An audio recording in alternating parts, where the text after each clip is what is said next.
And let us always remember, mga kaigsuonan, ani nga panahon, we have this privilege that we can always come to Him. Yung sa ingon niya diri, apan katong nagahulat sa Ginoo, mga bag-o sa ilang kusog. Sila manlupad pinaagi sa mga pakot, ingon sa mga agila. Sila manalagan ug dili makapuyan, sila manlakaw ug dili mga luya.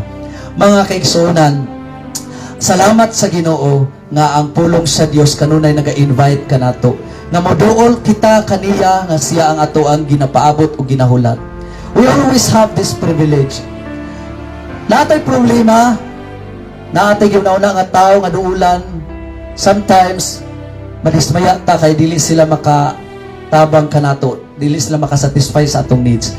But good to know nga naay Ginoo nga maduulan nato, mga kaigsuonan, nga we can always have kanabitang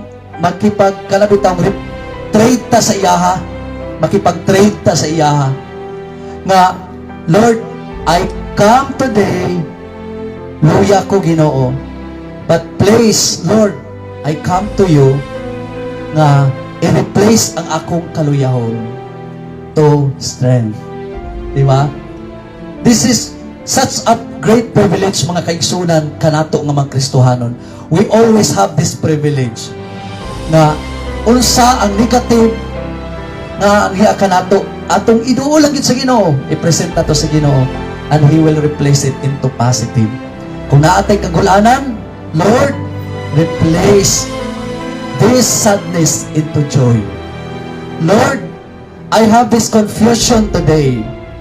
I come to you, and please replace this confusion into peace of mind. We have that privilege, mga kaigsuonan. And ato nang i-practice, mga kaigsuonan, tungod kay ang Ginoo nga atong gipaabot, mga kaigsuonan, naga-invite kanunay kanato. Magahimo ang matagusa sa pagtindog, kauban kanako. Atong i-grab ang privilege, atong i-grab kini nga opportunity nga iduol nato sa Ginoo. Kita nga nagapaabot sa Ginoo, magahatag ang Ginoo kanato og kusog panahon sa kaluyahon. Panahon sa kagulanan, magahatag ang Ginoo kanato og kalipay. Panahon nga hopeless ta, ang Ginoo magahatag kanato og paglaom. This time, let us pray all together. Mag-ampo kita, magaduol kita diya sa Ginoo. Atong ipa-replace sa Ginoo, makipag-trade ta sa Ginoo, mga igsuon, atong ipa-replace sa Ginoo, pasalig ni niya. Dagan panahon nga naata sa Judgment Day, miserable atong kinabuhi, but there always comes a time that the rescue is coming, that the salvation is coming. And let us proclaim today, mga igsuon, after the judgment, the promise of our Lord, ato ang i-claim, ang rescue sa Ginoo atong i-claim, o atong ipa-replace ni ining taknaa. We have all these concerns, personal concerns, and the Lord is listening right now, and He's here right now, atong ipa-replace sa Ginoo. Lord, ania kami karon og God, magaduol diya sa imong balaang presensya. Kami nagapaabot kanimo, malipayon, may nantuson, mapailubon nga magapaabot kanimo Ginoo. Adunay panahon of judgment day in our lives. But this time, Lord, we claim the rescue. We claim your promise, O God. We all have these flaws, weaknesses. Aduna may naa sa kaluyahon karon Ginoo. I claim the rescue is coming. I-replace din mo ang kaluyahon into strength of God.